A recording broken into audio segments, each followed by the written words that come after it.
Modulus. Next point हमारा modulus होगा। तो सबसे पहले मॉडुलस को समझने की कोशिश करते हैं। मॉडुलस, इसको हम शॉर्ट में मॉड भी कहते हैं, मॉड ऑफ जेड। तो रिप्रेजेंटेशन है इस तरह का, जैसे let z equal to x plus iota y, x plus iota y. तो यहां से अगर मॉडुलस की वैल्यू निकालनी पड़े तो ध्यान रखिए square of real number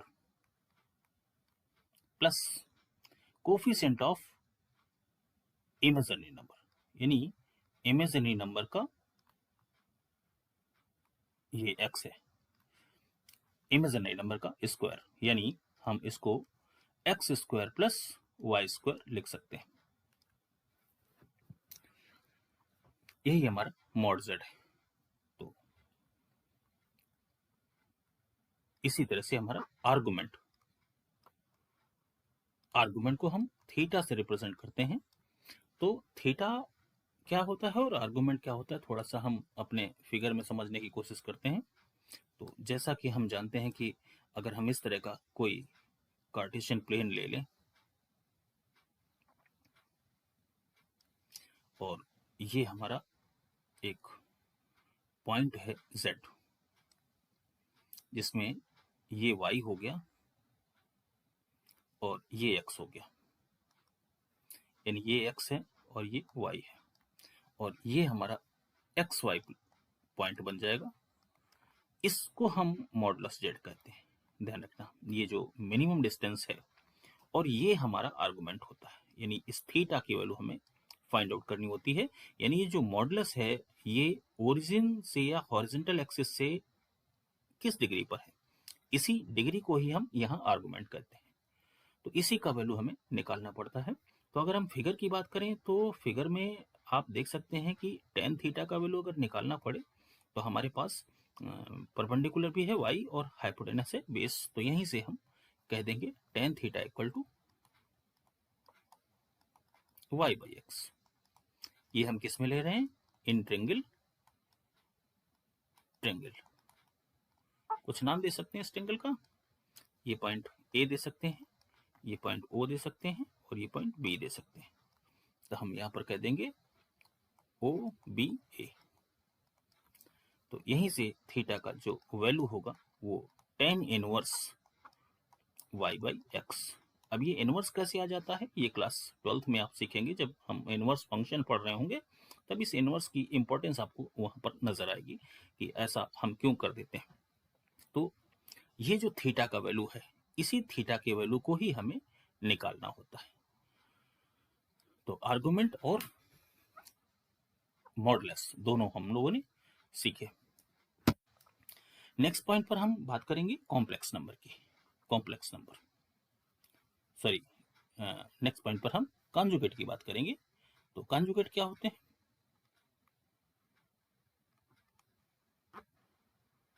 conjugate of z। तो हम इसको लिखेंगे let z equal to x plus iota y. अगर z हमारा x प्लस आयोटा वाई है तो z बार, यही है हमारा कॉम्प्लेक्स नंबर। ध्यान रखना, ये कॉन्जुगेट है।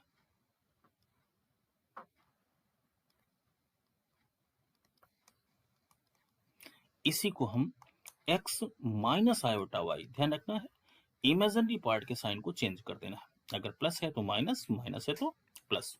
तो यही हमारा z बार जो x माइनस आयोटा वाई, ये हमारा कॉन्जुगेट होगा z का।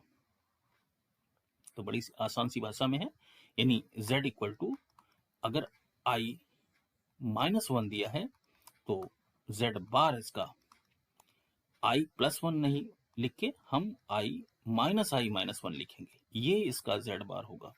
z बार का मतलब है सिर्फ i के साइन को चेंज करना है, ना कि दूसरे साइन को। जैसे z equal to 2 plus 3 iota है, तो हम इसका z बार जब लिखना चाहेंगे तो 2 माइनस 3 आयोटा लिखेंगे। z bar equal to a plus i b है, तो हम इसका z बार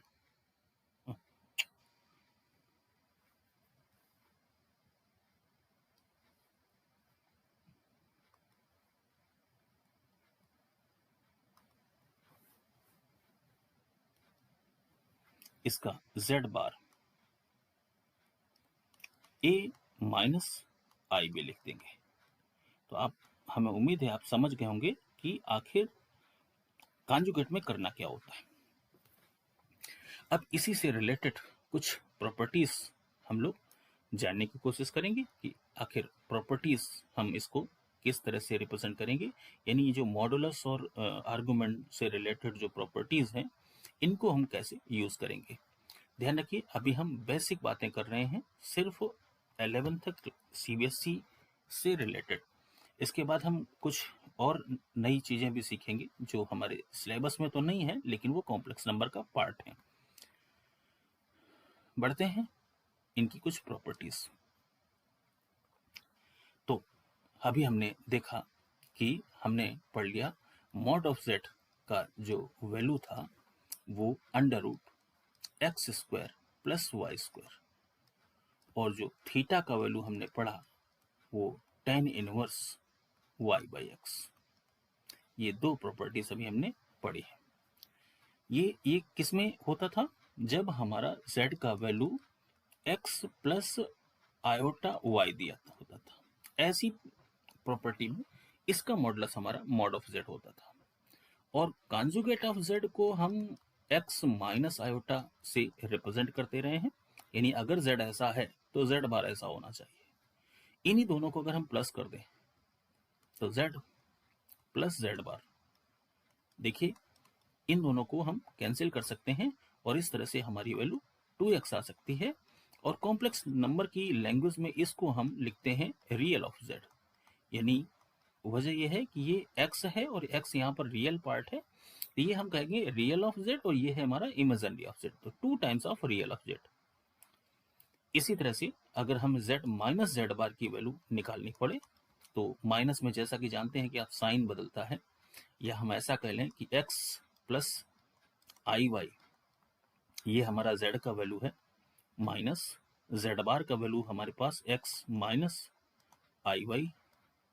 तो जब इसको हम ब्रैकेट ओपन करेंगे तो x plus iota y minus अंदर के साइन बदलेंगे x प्लस आयोटा वाई, तो इस तरह से ये x और ये x कट जाएगा और ये वैल्यू हमारा 2 टाइम्स ऑफ इमेजिनरी z आ जाएगा, यानी इसी को हम लिख सकते हैं 2 times of imaginary z।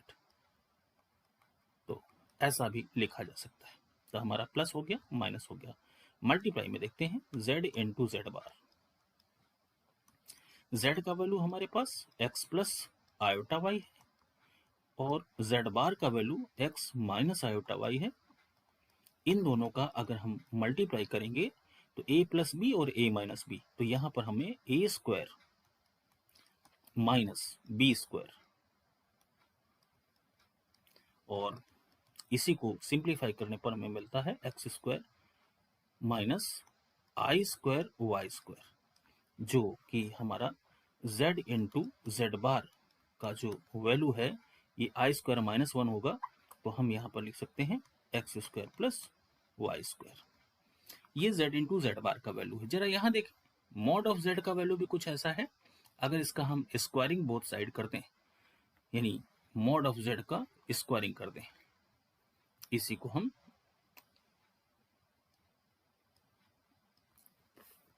Squaring कर दें,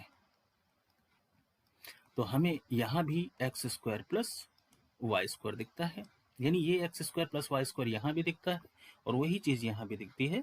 इस तरह से हम यहां कह सकते हैं कि z इंटू जेड बार को हम मॉड ऑफ z का स्क्वायर लिख सकते हैं। तो ये तीसरी प्रॉपर्टी है हमारी z और z बार के रिलेशन में। चौथी प्रॉपर्टी हमारे पास है z अपॉन जेड बार। तो z अपॉन जेड बार को सॉल्व करने के लिए z का वैल्यू हम रख देंगे x प्लस आई वाई अपॉन जेड बार का वैल्यू रख देंगे x माइनस आई वाई। अब हमें नीचे से आयोटा हटाना होता है, क्योंकि हमें हमेशा कॉम्प्लेक्स नंबर को a प्लस आई बी के फॉर्म में रिप्रेजेंट करना होता है। तो नीचे जो आई है आपका, ये आयोटा है, इसको किसी तरह से हम रिमूव करेंगे। तो रिमूव करने के लिए हम इसमें कॉन्जुगेट से मल्टीप्लाई करते हैं।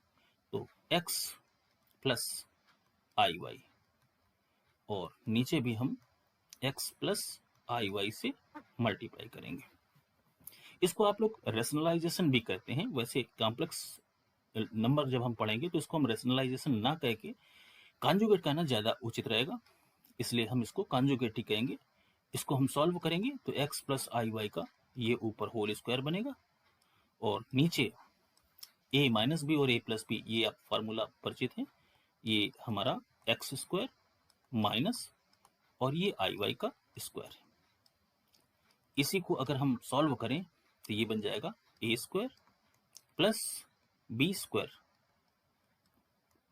प्लस 2, ये a है और ये b है, और इसके नीचे हमारा ये एक्स स्क्वायर है माइनस ये आई स्क्वायर बनेगा, जिसका वैल्यू हमारा -1 होता है। तो ये आई स्क्वायर का माइनस और ये बाहर का माइनस मिलके प्लस हो जाएगा, और हम इसको वाई स्क्वायर लिख देंगे। इधर भी ये आई स्क्वायर दिख रहा है तो इसका वैल्यू भी -1 कर देंगे। तो यानी z अपान z बार, इसका वैल्यू आ जाएगा एक्स स्क्वायर, और ये आई स्क्वायर -1 बन जाएगा, तो ये माइनस वाई स्क्वायर प्लस इसका आई हम बाहर लिख लेते हैं। तो आई बाहर लिख दिया, तो यहाँ पर 2xy by x square plus y square. इसी को हम सिंप्लीफाई करेंगे तो लिखेंगे x square minus y square upon x square plus y square plus iota यहाँ से 2xy upon x square plus y square. ये z and z upon z bar का वैल्यू हमारा ये ज़्यादा उचित वैल्यू है, ज़्यादा अच्छा वैल्यू है, क्योंकि हमने इसमें रियल और इमेजिनरी पार्ट को सेपरेट कर दिया है। यानी a प्लस आई बी के फॉर्म में हमने इसको रिप्रेजेंट करने की कोशिश कर दी है, और यहाँ ये a है और ये b है, तो यही हमारा z इंटू जेड बार है।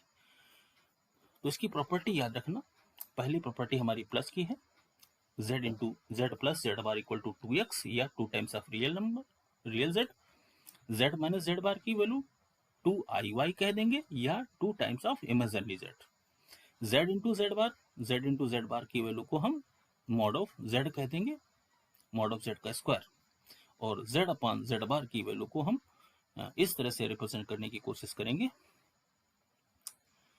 तो आगे बढ़ते हैं।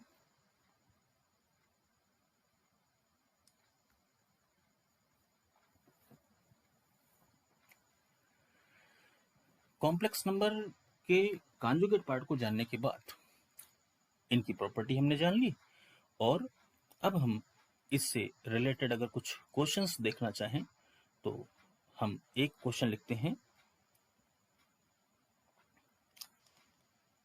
फाइंड द मॉडुलस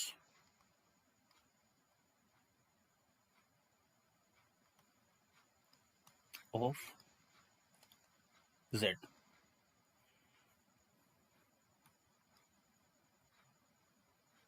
इसको हम ऐसा कुछ लिख दें, एक ही क्वेश्चन में हम कई पार्ट बताने की कोशिश करना चाहते हैं।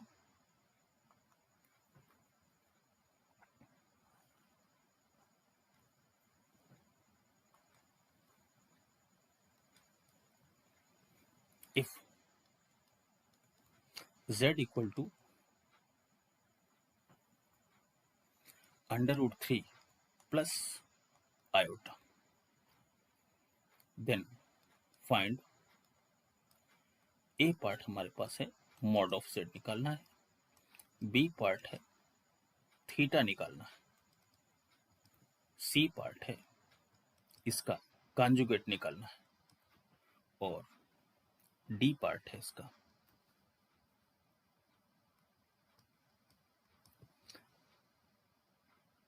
z अपान z बार निकालना है।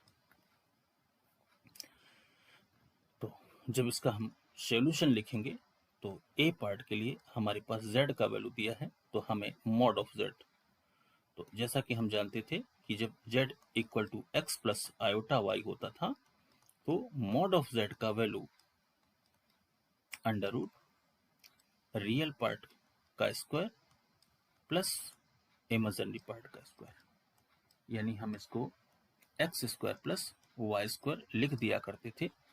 यही चीज यहाँ पर एक्स की कंपेयर करेंगे तो एक्स का वैल्यू यहाँ पर आपको अंडर रूट 3 नजर आ रहा है, और y का वैल्यू हमारा यहाँ पर y क्या है, i का कोफिशिएंट है, तो यहाँ पर i का कोफिशिएंट 1 है।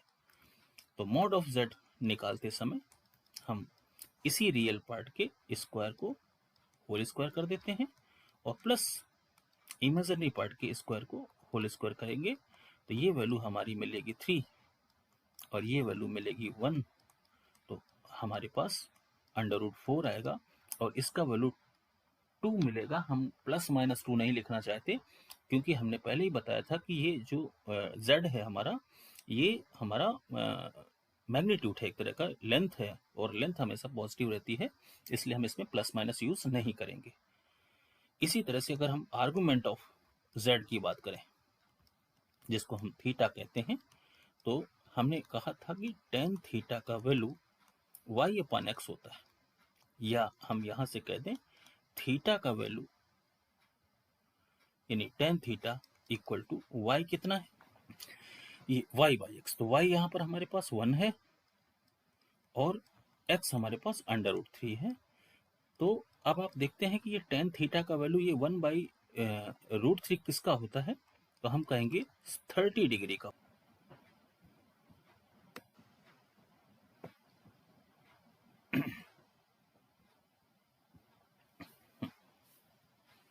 तो थीटा को हम यहाँ पर 30 डिग्री, या इसी को हम जब रेडियन में चेंज करते थे तो पाई बाई 180 से मल्टीप्लाई करके, यहाँ से आप जानते हैं, अगर आपको याद आ रहा हो तो इसको हम पाई बाई 6 लिख देंगे। यही हमारा थीटा का वैल्यू जो पाई बाई 6 है, यही हमारा आर्गुमेंट है, इसको हम आर्गुमेंट ऑफ z कहेंगे। तो इस तरह से हम इसकी छोटी छोटी वैल्यूज निकालने की कोशिश करते हैं और जानने की भी कोशिश करते हैं कि आखिर इस तरह के क्वेश्चंस जो हमने कॉन्सेप्ट बताए हैं, ये कॉन्सेप्ट को हम किस तरह से सॉल्व करेंगे।